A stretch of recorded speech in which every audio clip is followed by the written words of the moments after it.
پچھلی جمعہ یہ بات آئی تھی کہ حضور ہجرت کر کے مدینہ گئے اور وہاں پر ابو ایوب انصاری رضی اللہ تعالی عنہ کے گھر میں قیام کیا، اور اس کے بعد حضور نے سب سے پہلا کام مدینہ میں جو کیا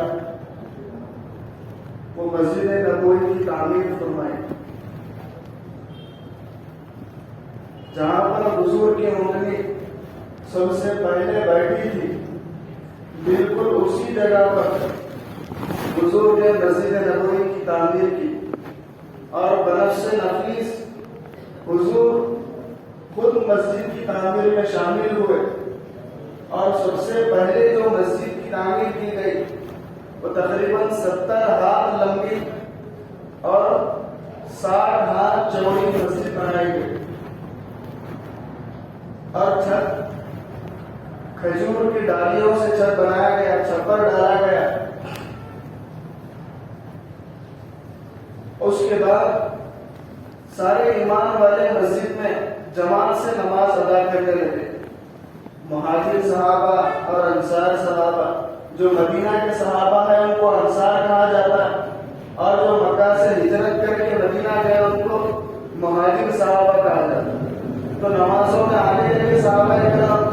ایک دوسرے سے ملاقاتیں ہونے لگی، ایک دوسرے کا تعارف ہونے لگا۔ تو چونکہ جو مکہ سے ہجرت کر کے گئے تھے صحابہ کرام، وہ لوگ اپنی مال و دولت، اپنی زمین پراپرٹی، اپنے گھر والوں کو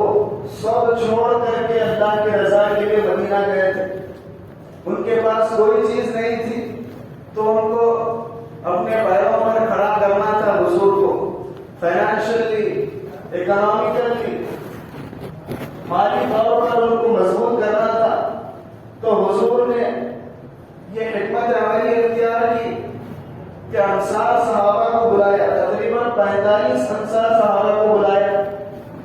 اور 45 مہاجر صحابہ کو بلایا، اور بلا کر حضور پوچھنے لگے انصاری صحابہ سے، کیا تم اپنے مہاجر بھائیوں کی مدد کرو گے؟ تو انصاری صحابہ جوش میں آ کر کہنے لگے، یا رسول اللہ، ہم ان کے لیے جان حاصل کر دیں گے، ہم ان کے لیے ہر چیز قربان کر دیں گے۔ تو حضور کہنے لگے کہ بتاؤ تم کیسے مدد کرو گے؟ تو انصاری صحابہ کہنے لگے، یا رسول اللہ، ہمارے پاس جو بھی ہے اس کا 50% ہم اپنے بھائیوں کو دے دیں گے، ہمارے پاس جتنی زمینیں ہیں، پراپرٹی ہے، جتنا پیسہ ہے اس میں سے آدھا مال ہم بلا جھجک اپنے بھائیوں کو دے دیں گے، بھائیوں کے نام پہ کر دیں گے۔ اتنی جوشی کی بات کہنے لگے، اور بعض صحابہ کہنے لگے کہ ہمارے بھائی اپنے بچوں کو چھوڑ کر آئے ہیں، ہمارے پاس 2 بچے ہیں تو ہم ایک بچہ ان کو دے دیں گے، تاکہ ہمارے بچوں کو دیکھ کر ان کا دل بہلتا رہے، ان کے دل کو تھوڑا بہت سکون ملے، ان کو اپنی اولاد کی یاد نہ آئے، ان کے دلوں کو تکلیف نہ ہو۔ اور بعض صحابہ کہنے لگے کہ ہمارے پاس 2 بیویاں ہیں، جو بھی ہمارے بھائی پسند کریں گے ہم ایک بیوی ان کو دے دیں گے طلاق دے کر، وہ ان سے نکاح کر لیں۔ تو جب انصار کا جذبہ دیکھے حضور تو کہنے لگے کہ ایسا مت کرو، بلکہ اپنی زمینیں، اپنا مال اپنے پاس رکھو۔ جو مہاجر صحابہ جو مکہ سے آئے ہوئے ہیں ان کو اپنے پاس کام کے لیے، مزدوری کے لیے رکھو، اور محنت کرنے کے بعد جو بھی نفع آئے گا نفع میں دونوں آدھا آدھا لے لو۔ حضور نے یہ حکمت عملی اختیار کی، تو اس پر صحابہ کرام راضی ہو گئے، انصاری صحابہ بھی راضی ہوئے، اور جو مہاجر صحابہ تھے وہ بھی راضی ہو گئے۔ تو حضور نے جوڑی بنا دی، ایک مدینہ کے صحابی، ایک مکہ کے صحابی، اور مدینہ کے صحابی کو یوں کہنے لگے کہ تمہارے اوپر اس صحابی کی کفالت ہے، جب تک یہ خود بخود اپنے پیروں پر کھڑے نہیں ہو جائیں گے تب تک تم ان کے کھانے پینے کا، رہنے کا، ہر چیز کا انتظام کرنا، ان کی پوری دیکھ بھال کرنا۔ دونوں کی جوڑی بنا دی حضور نے، اور اس کے بعد انصاری صحابہ نے سخاوت کی جو حدوں کو توڑا، آج تک اس کی مثالیں نہیں مل سکتی۔ مہمان نوازی کی ایسا ریکارڈ بنایا کہ قیامت تک ویسی مثالیں نہیں مل سکتی۔ پورے واقعات کو ارادہ کرنا ممکن نہیں ہے، نمونے کے طور پر 2-3 واقعات میں آپ کے سامنے بیان کرتا ہوں۔ سعد بن ربیع یہ مدینہ کے بڑے مالدار صحابی تھے، بہت بڑے مالدار آدمی تھے۔ ان کو اللہ کے رسول نے مکہ کے عبد الرحمن بن عوف کے ساتھ جوڑ دیا اور یہ فرمایا کہ ان کی کفالت کرو اور ان کی دیکھ بھال کرو، ان کی ساری ضرورتوں کا خیال رکھو۔ تو سعد بن ربیع عبد الرحمن بن عوف کو لے کر گھر گئے۔ اپنے گھر جا کر کے ان سے یوں کہا کہ یہ سامنے جو چیزیں ہیں یہ میری چیزیں ہیں، لیکن میرے بھائی میں تمہیں اختیار دیتا ہوں، تمہیں جو پسند ہے وہ اٹھا لو، تمہیں جو چیز پسند ہے تم اٹھا لو، میں تم سے نہیں پوچھوں گا۔ اور وہ بھی تو صحابی رسول تھے، صحابہ اکرام خودداری کو پسند کرتے تھے، محنت کر کے اپنی کمائی کھانا اور اپنی کمائی سے دوسروں کو مدد کرنا پسند کرتے تھے، بجائے اس کہ کسی اور کے اوپر بوجھ بن کر کے رہ جائے۔ محنت کرنے کے عادی تھے اور محنت کر کے جو کمائی آتی تھی اس کو کھانا پسند کرتے تھے۔ تو عبد الرحمن بن عوف مسکرا کر کہنے لگے کہ آپ کے جذبے کو سلام ہے، لیکن مجھے ان چیزوں میں سے کوئی چیز نہیں چاہیے۔ آپ مجھے مدینہ کا بازار بتا دو، میں جاؤں گا، خود کام کروں گا اور کمائی کروں گا۔ سعد بن ربیع کے آفر کو ٹھکرا دیا اور مدینہ کے بازار کو چلے گئے۔ مکہ سے آتے آتے عبد الرحمن بن عوف اپنے ساتھ میں کچھ چیزیں لائے تھے، وہ چیزوں کو جو ہے بیچنے لگے، خرید و فروخت کرنے لگے۔ اللہ نے تجارت کے اندر بہت برکت رکھی ہے میرے بھائی، کرنا ہے تو تجارت کرو، ملازمت کے مقابلے میں تجارت میں اللہ تعالیٰ بہت برکت رکھے، لیکن تجارت جو شریعت کے مطابق ہو، حلال طریقے سے ہو، سچائی سے ہو، امانت اور دیانت داری سے ہو، اس میں اللہ تعالیٰ بہت برکت رکھے۔ تو عبد الرحمن بن عوف تھے کچھ سامان چھوٹے موٹے، اس سے تجارت کرے، اللہ تعالیٰ نے ایسی برکت دی، کچھ ہی دنوں میں اللہ نے ان کو اتنا مال دیا کہ 700 اونٹوں کے اوپر ان کا مال لادا جاتا تھا، 700 اونٹوں کے اوپر یہاں سے وہاں مال بھیجا جاتا تھا۔ اور حضور جب غزوات میں تشکیل کرتے کہ مال لے کر کے آؤ، تو عبد الرحمن بن عوف 10-10 ہزار درہم لا کر کے حضور کے پیروں میں رکھ دیتے تھے، اتنا زیادہ مال اللہ نے ان کو دیا۔ جب ان کا انتقال ہوا تو ان کے گھر میں سونے کے اینٹ تھے، سونے کے بڑے بڑے پتھر تھے، کلاڑی سے اس کو توڑنا پڑا، اتنے بڑے بڑے سونے کے اینٹ ان کے پاس تھے۔ اتنا زیادہ مال اللہ نے ان کو دیا تجارت کی وجہ سے، وہ جا کر کے تجارت کرے اور کچھ ہی دنوں میں ان کا نکاح بھی ہو گیا۔ نکاح ہوا، حضور سے راستے میں ملاقات ہوئی اور عبد الرحمن بن عوف کے پاس سے خوشبو آ رہی تھی، تو حضور خود پوچھے عبد الرحمن کیا تمہارا نکاح ہو گیا ہے؟ تو عبد الرحمن بن عوف کہنے لگے ہاں یا رسول اللہ میرا نکاح ہو گیا۔ دیکھیے کتنا سادہ نکاح انہوں نے کیا، اتنی زیادہ دولت ہے، مال ہے، لیکن اپنی دعوت میں حضور کو تک نہیں بلایا، اپنے نکاح میں حضور کو تک نہیں بلایا، اور حضور کچھ اشکال بھی نہیں کیا کہ مجھے نہیں بلایا، بلکہ حضور نے اس ٹائم پہ سوال کیا کہ مہر میں کیا دیا، جو واقعے میں نکاح کی چیز جو نکاح کے لیے ضروری ہے، حضور نے وہی سوال کیا اور یہ فرمایا کہ کیا مہر تم نے ادا کیا؟ عبد الرحمن بن عوف کہنے لگے کہ ہاں میں نے مہر ادا کیا۔ تو حضور پوچھنے لگے کہ مہر میں تم نے کیا ادا کیا؟ تو عبد الرحمن بن عوف کہنے لگے کہ میں نے مہر میں کھجور کی گٹلی کے برابر سونا ادا کیا۔ تو حضور نے خوشی کا اظہار کیا، آپ کو مبارکباد دی،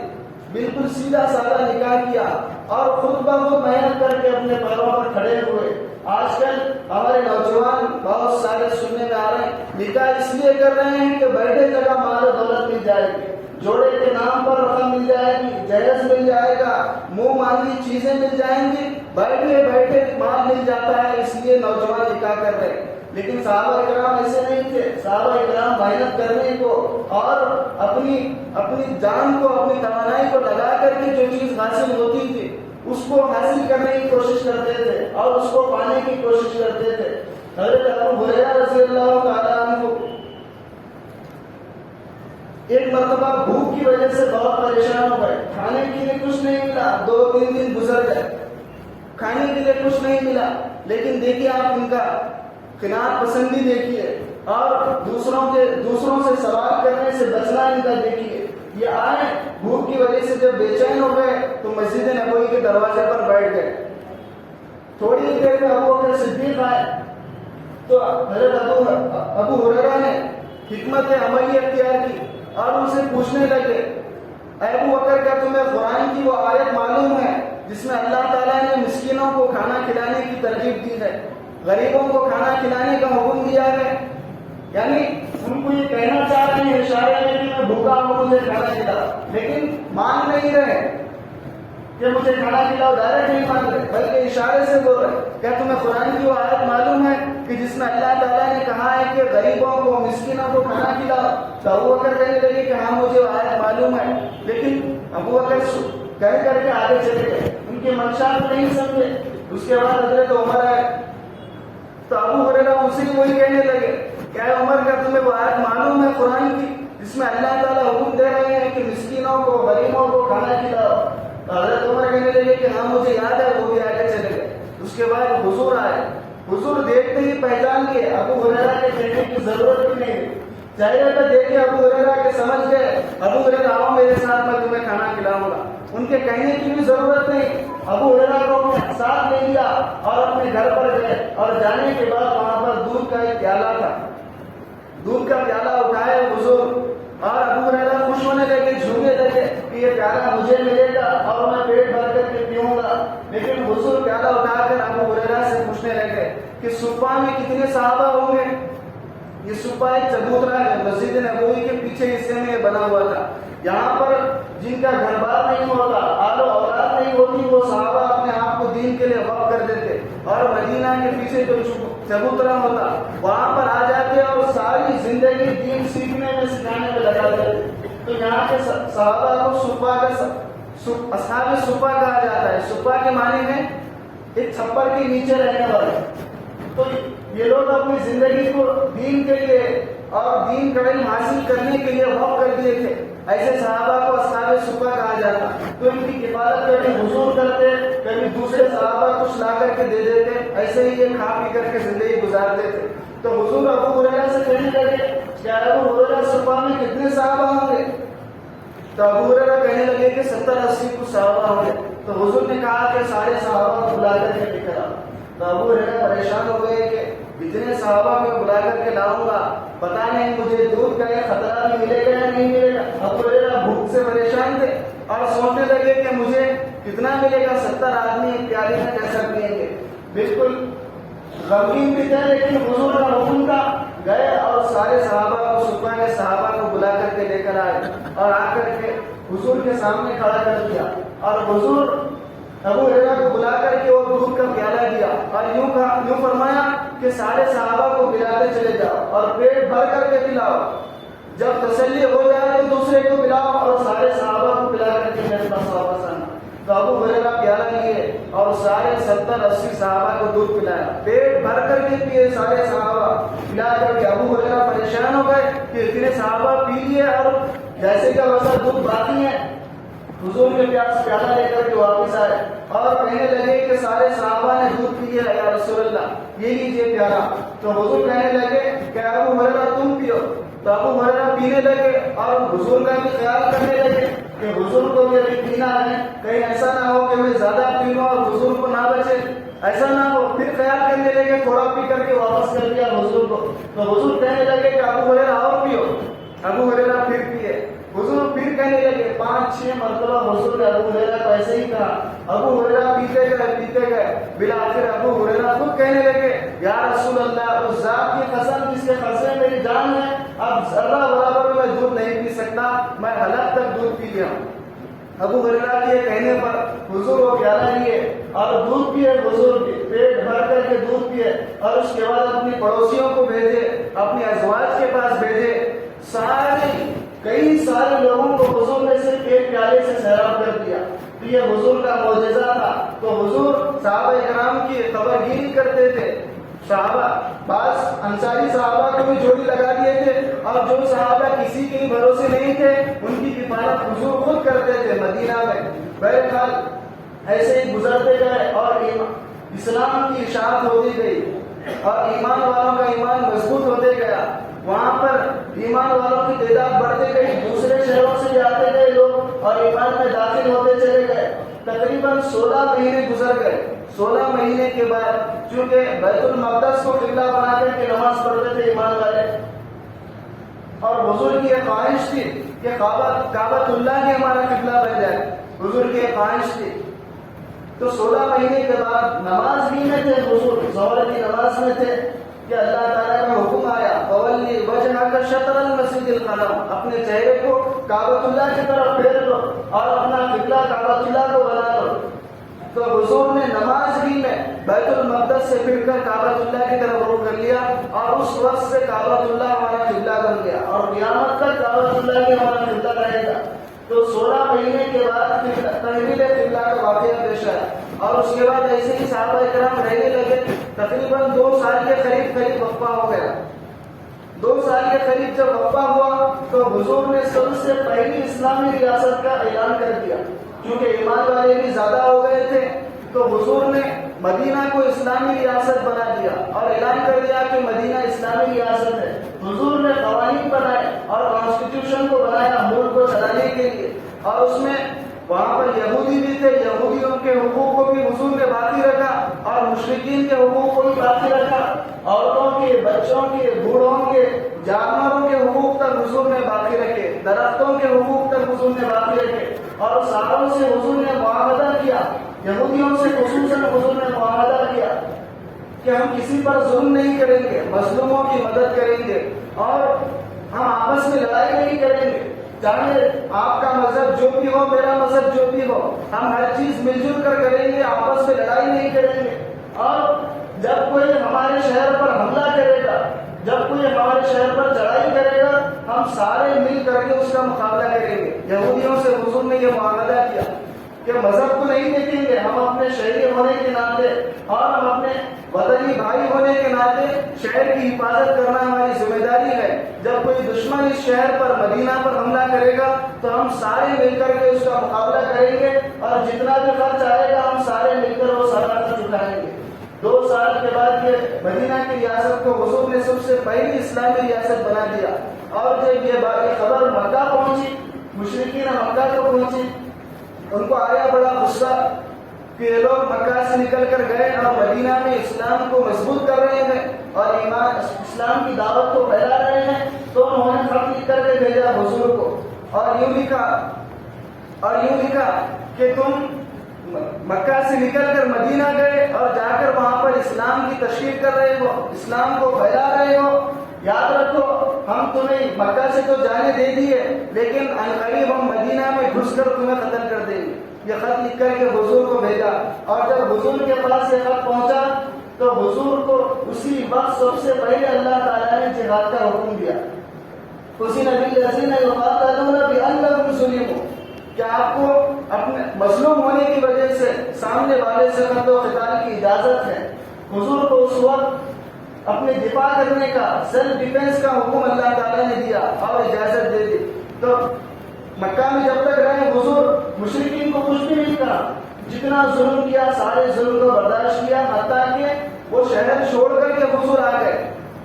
لیکن اب دشمن یہ کہہ رہا ہے کہ ہم تمہارے شہر میں گھس کر کے تمہیں ماریں گے، تو اللہ تعالیٰ نے اجازت دے دی کہ اپنی حفاظت کرو اور دفاعی جہاد کرو۔ تو حضور اس وقت سے حکمت عملی اختیار کرنے لگے، چونکہ مکہ کے قافلے شام کے لیے تجارت کو جاتے تھے اور مدینہ راستے میں پڑتا تھا، تو حضور نے سب سے پہلے اپنی ایک ٹیم کو مدینہ کے باہر جو راستہ تھا، جو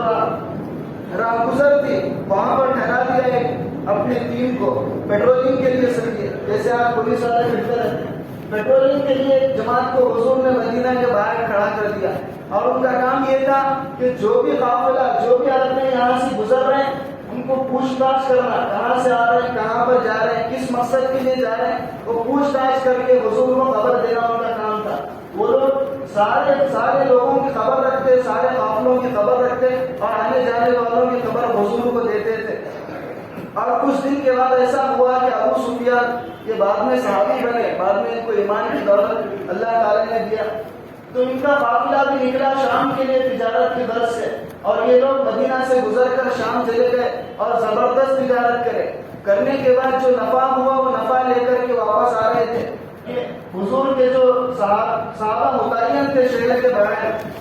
وہ آ کر کہنے لگے حضور سے کہ ابو سفیان کا قافلہ آ رہا ہے، تقریباً 35 سے 40 لوگوں کا یہ قافلہ ہے، اور ان کے پاس 50,000 دینار کا نفع ہے، اور جانور ہے، مال و دولت ہے ان کے پاس۔ حضور کو خبر دینے لگے، اور جیسے ہی حضور کو خبر ملی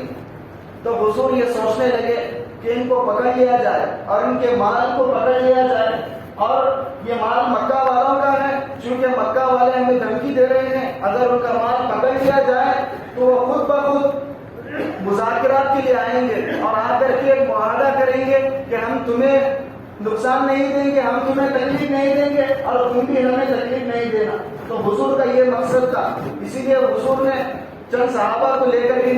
نکلے ان کو ابو سفیان کے قافلے کو پکڑنے کے لیے، تاکہ مکہ والے آئیں اور ان سے مذاکرات ہو جائیں اور جو آپسی رنجش ہے وہ ختم ہو جائے۔ حضور کا یہ مقصد تھا۔ تو حضور نکلے چند صحابہ کو لے کر، اور ابو سفیان بڑے ہوشیار اور چالاک آدمی تھے۔ مدینہ سے پہلے ہی وہ کچھ دور پہلے اپنا سارا مال رکھ کر کے ایک مرتبہ جائزہ لینے کے لیے آ گیا کہ ایمان والے ہمارے انتظار میں تو نہیں بیٹھے ہوئے۔ وہ بھی جائزہ لینے کے لیے چند صحابہ کے ساتھ آئے، اور بدر ایک مقام کا نام ہے، بدر ایک مقام کا نام ہے، وہاں پر پانی وغیرہ اچھا ہے، تو جو بھی قافلہ گزرتا وہاں پر آتا، وہاں پر قیام کرتا، پانی وغیرہ لے کے پھر سفر کرتے تھے۔ تو ابو سفیان مقام بدر تک آئے، اور حضور کا قافلہ پہلے ہی وہاں پر جا کر واپس آیا ہوا تھا۔ تو مقام بدر میں جب آئے ابو سفیان تو ان کو اونٹ کی مہنگیاں نظر آئی، اونٹ کی مہنگیاں، بڑے چالاک تھے ابو سفیان، ہوشیار تھے بہت۔ اونٹ کی مہنگیاں دیکھے تو آگے بڑھ کر اونٹ کی مہنگی کو اٹھایا اور اٹھا کر کے اس کو توڑا ہاتھ سے، توڑتے ہی اندر کھجور کا بیج نکلا، اور بیج کو دیکھ کر کے پہچان گئے کہ یہ مدینہ کا بیج ہے، تو سمجھ گئے کہ لام والا ایمان والے ہمارے انتظار میں بیٹھے ہوئے ہیں۔ تو فوراً جو ہے واپس گئے اور جا کر کے خاصد کو خط لکھ کر کے بھیجا مکہ کو، اور یوں فرمایا کہ مکہ والوں، مدینہ کے جو حضور ہیں اور حضور کے صحابہ تمہارے مال کو لوٹنے کے لیے بیٹھے ہوئے ہیں، ہو سکتا ہے تو آؤ اپنے مال کو بچا لو۔ ابو سفیان نے یہ خط لکھ کر کے بھیج دیا، اور جیسے ہی یہ خط مکہ کو پہنچا تو ابو جہل نے جوش میں آیا، پہلے سے دشمن تھا اسلام کا، دشمنی اس کے کرتی میں بڑھی ہوئی تھی، آن کی آن میں 1300 کا لشکر تیار کر لیا، اور 1300 کا لشکر وہاں ساز و سامان کے تیار کر کے مکہ سے روانہ ہو گیا کہ حضور کے اوپر چڑھائی کریں گے، جنگ کریں گے اور ان سے مقابلہ کریں گے۔ 1300 کا لشکر لے کر کے نکل گیا، اور ابو سفیان سوچنے لگے کہ اگر میں انتظار کرتے بیٹھوں مکہ والوں کا تو کہیں ایسا نہ ہو کہ ایمان والے آ جائیں اور ہمارا مال چھین لے، اس لیے انتظار کا وقت نہیں ہے۔ تو وہ ایک لمبے راستے سے، عراق کے راستے سے مکہ کے لیے روانہ ہو گئے، اور روانہ ہوتے ہوئے پھر انہوں نے خط لکھا کہ تم مت آؤ، تمہارا مال محفوظ ہے۔ تو وہ قاصد جب ابو جہل کے پاس پہنچا، ابو جہل کو یہ خط ملا کہ تمہارا مال محفوظ ہے، میں مکہ کے لیے روانہ ہو چکا ہوں، تو ابو جہل ضد پر اڑ گیا کہ مال آ جائے تو آ جائے، لیکن اسلام کو روکنا ہے، اسلام کو پھیلنے سے، تشہیر ہونے سے اسلام کو روکنا ہے۔ وہ ضد پر اڑ گیا اور حضور سے لڑنے کی بات کرنے لگا، جنگ کرنے کی بات کرنے لگا۔ تو ایک بڑا سردار تھا ایک قبیلے کا، اس کے ہاتھ میں 300 آدمی تھے، وہ کہنے لگے کہ بھائی ہم تو اپنے مال کی حفاظت کے لیے آئے ہوئے تھے، جب ہمارا مال محفوظ ہے تو ہم آگے جانے کے لیے تیار نہیں ہے۔ وہ اپنے 300 آدمیوں کو لے کر کے واپس آ گیا۔ یہ 1000 کا لشکر ابو جہل کے ساتھ جو تھا وہ بدر کے میدان میں پہنچ گیا، اور حضور کے جو صحابہ تھے وہ 313 تھے، وہ بھی بدر کے میدان میں پہنچ گئے جب سے جنگ بدر کا آغاز ہوا۔ اور جنگ بدر کی کیا حالت تھی انشاءاللہ تفصیل سے آئندہ جمعہ بیان کیا جائے گا۔ اللہ سے دعا ہے کہ اللہ تعالیٰ ان کی توفیق عطا فرمائے۔ ایک مسئلے کی وضاحت کر دوں، 25 دسمبر کو عیسائی حضرات کرسمس ڈے مناتے ہیں۔ کہ کرسمس ڈے ان کا عقیدہ کیا ہے وہ بیان کرنا چاہتا ہوں۔ کرس کے معنی ہے مسیح علیہ السلام، مس کے معنی ہے اجتماع، جمع ہونا۔ کرسمس یعنی عیسیٰ علیہ السلام کی یوم پیدائش کو جمع ہونا۔ تو عیسیٰ علیہ السلام کی پیدائش کی خوشی میں اس دن خوشیاں مناتے ہیں، تہوار مناتے ہیں، لیکن ان کا عقیدہ یہ ہے کہ عیسیٰ علیہ السلام اللہ کے بیٹے ہیں، اللہ تعالیٰ نے ان کو جنا ہے، ان کو پیدا کیا ہے، یہ ان کا عقیدہ ہے، اللہ کے بیٹے کی پیدائش کا دن۔ اور یہ عقیدہ ہے قرآن کے خلاف۔ اللہ تعالیٰ بولے لم یلد ولم یولد، نہ تو میں کسی سے پیدا ہوا نہ تو میرے سے کوئی پیدا ہوا۔ تو یہ عقیدہ ان کا قرآن کے خلاف ہے. وہ لوگ مناتے ہیں تو منانے دیجیے، لیکن کوئی ایمان والا اگر ان کے تہوار میں شریک ہو رہا ہے اور خوشی کا اظہار کر رہا ہے، کیک وغیرہ کاٹ رہے ہیں اور ان کا ایک گرم ہے مخصوص، اس کی بھی مستقل تاریخ ہے. بہرحال سینٹا چھوٹے چھوٹے بچوں کو اپنے سینٹا بنا رہے ہیں، اس کا لباس بنا رہے ہیں، یہ ساری چیزیں حرام ہیں. بلکہ ان کا عقیدے کی تعریف کرنا ہے. ایک حساب سے اگر دیکھا جائے تو آدمی کا ایمان نکل جاتا ہے، کیونکہ اللہ کا بیٹا اگر کسی کو تسلیم کر رہے ہیں تو اس کا ایمان نکل جاتا ہے. یہ باطل عقیدہ ہے. اس لیے ایسے تیوہاروں سے اور ایسی جگہ پر جانے سے اپنے آپ کو بچائیں اور اپنے ایمان کو بھی بچائیں اور اپنے آپ کو اللہ کی ناراضگی سے بچائیں. بس اللہ سے دعا ہے کہ اللہ تعالیٰ کی توفیق عطا فرمائے. وآخر دعوانا الحمد للہ رب العالمین. جو حضرات سنتوں سے فارغ نہیں ہوئے